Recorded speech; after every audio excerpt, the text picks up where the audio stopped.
안녕하십니까. 서울대학교 장구입니다. 이번 시간에 반려동물에 대해서 이야기를 좀 하려고 하는데요.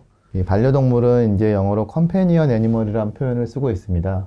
그래서 이 사람들과 삶을 공유하는 동물이라고 생각하시면 돼요.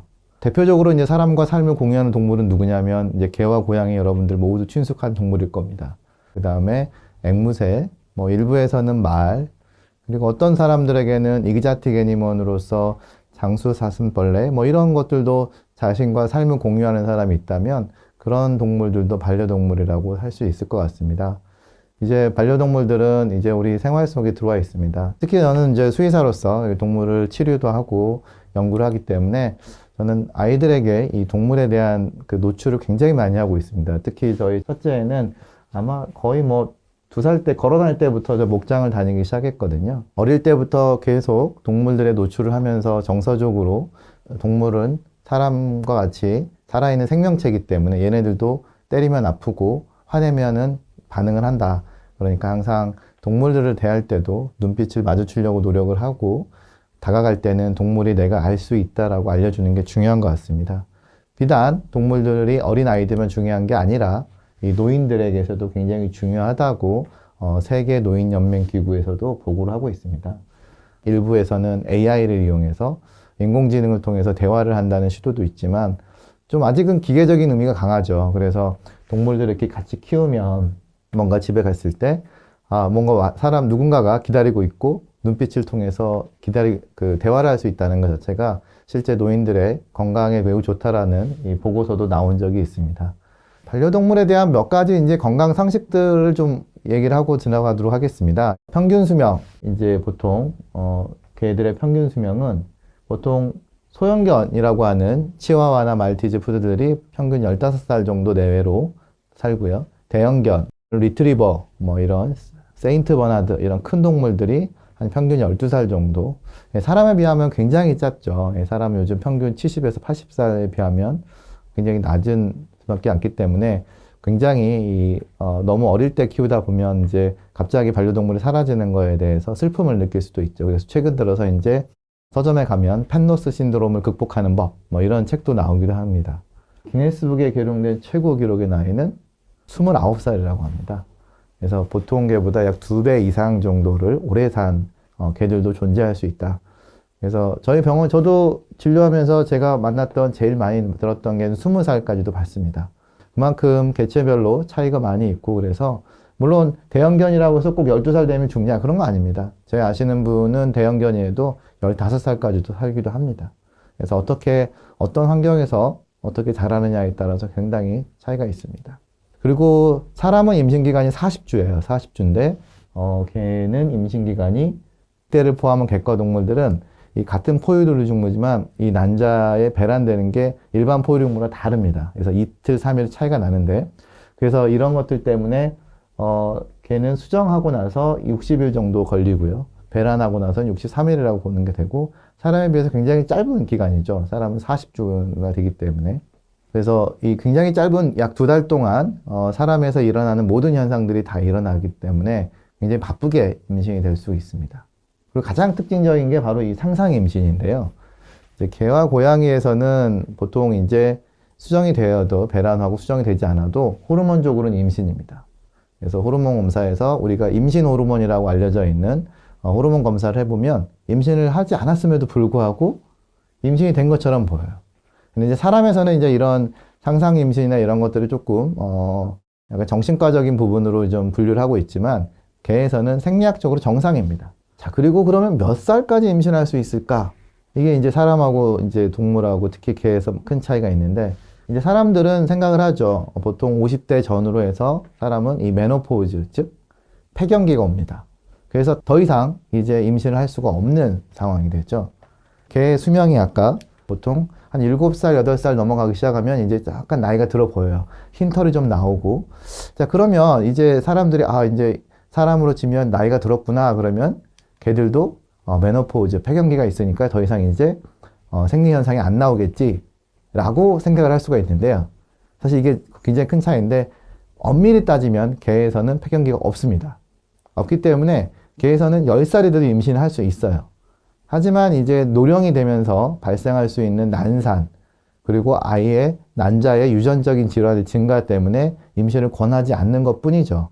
그래서 7살, 8살, 9살 될 수 있도록 임신은 가능합니다. 하지만 이 사이클이 폐경기가 없기 때문에 만약에 발정 주기, 즉 생리 주기가 안 온다. 그 얘기는 이 개가 문제가 있다는 뜻입니다. 개는 1년에 한 번 내지 2번 정도 임신할 수가 있어요. 그렇기 때문에 그냥 나이가 들어서 폐경기가 왔나? 이렇게 한 번 건너뛰어요. 그러면 6개월이 건너뛰죠. 그 두 번째도 건너뛰어요. 안 오면은 진짜 폐경기인가 보다 하고 1년이 넘어가죠. 그리고 이제 1년 지나서 뭔가 이상해지면 병원에 오면 난소에 암이 생기거나 자궁에 암이 생기거나 혹은 농이 생기거나 등등 여러 가지 문제가 생겨서 병원에 오는 경우가 발생할 수 있습니다. 폐경기가 없기 때문에 개들은 꼭 병원에 가서 관련된 검진을 받는 게 중요합니다. 자, 그러면 사람들이 그래서 얘기를 해줘. 병원에 가면은 중성화하세요. 빨리 중성화를 해주시면 나이 들어서 이렇게 발생될 수 있는 질환들을 예방할 수 있습니다. 라고 해가지고 병원 가면은 중성화를 빨리 해라. 1년 안에 해라. 막 이렇게 이제 권장하기도 하고 사람에 따라서 좀 다르게 합니다. 자, 그럼 중성화를 반드시 해야 되냐? 제가 제일 많이 받는 질문 중에 하나이고요. 과거에는 이 중성화에 대한 것들이 거의 무조건 해야 된다라는 쪽에 굉장히 높았어요. 그러면 언제 하냐? 그러면은 그거에 대한 정답은 사실 없다고 보시는 게 맞습니다. 그래서 이제 중성화에 대한 것도 어떤 개들은 6개월에 해야 되고 어떤 개는 1년 있다 해야 되는데 그 개체의 특성에 맞게 해야 됩니다. 그러면 그 중성화 한 개, 이 개의 나이 들어서 7살, 8살 넘어서 질병과 관련성이 없느냐라고 하면 그거는 누구도 장담할 수 없습니다. 그러니까 최근에 이제 여기 옆에 나와 있는 결과처럼 이 Assistant Decision Making Age of Neutering the 35 품종 개에서 언제 중성화를 하는지 이제 결정하는 걸 도와주는 이런 논문이 발표가 됐는데 이제 여러 품종들을 중성화한 이후에 이제 추적을 해봤습니다. 얘가 나중에 나이 들어서 무슨 문제가 생기는가를 보니까 실제로 너무 이른 나이에 중성화를 하면은 어떤 품종에서는 오히려 질병을 더 발생시킬 수 있기 때문에 조심해야 된다. 이렇게 얘기를 하고 있습니다.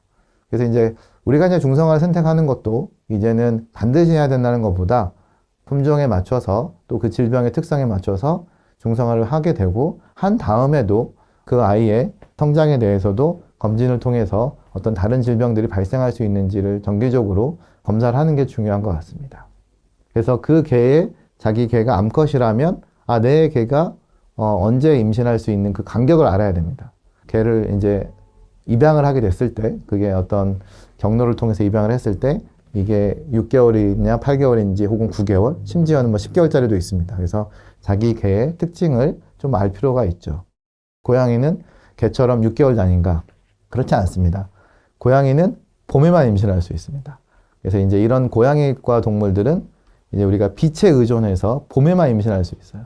그래서 북반구, 우리나라와 같이 이제 이 노던 헤미스피어, 북반구에 위치하는 동물 것은 2월 달이죠. 이제 남반구 쪽은 이제 반대로 이제 6월, 7월이 되겠고, 빛이 길어지는 걸 고양이들은 이제 인식을 하게 되고, 머릿속에서 호르몬들이 이제 분비가 되고, 그걸로 인해서 난소 활동들이 증가를 합니다.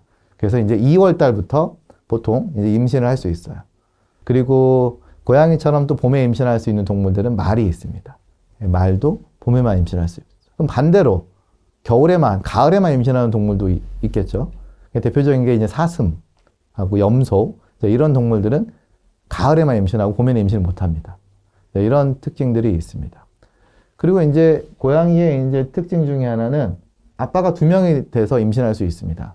이 새끼들이 가끔 색깔들이 되게 복잡하게 나오기도 하고 그러는데 그 이유는 고양이는 아빠의 어떤 그 교미에 의해서 신호에 의해서 배란이 되는 아주 특수한 특징들이 있어요. 고양이는 가끔 보면 엄마 색깔은 한 색깔인데 새끼 색깔이 되게 다양하게 나오는 거는 가끔 그게 바이올로지컬, 그러니까 생물학적 아빠가 2마리가 있을 수도 있고 심지어 3마리도 가능합니다.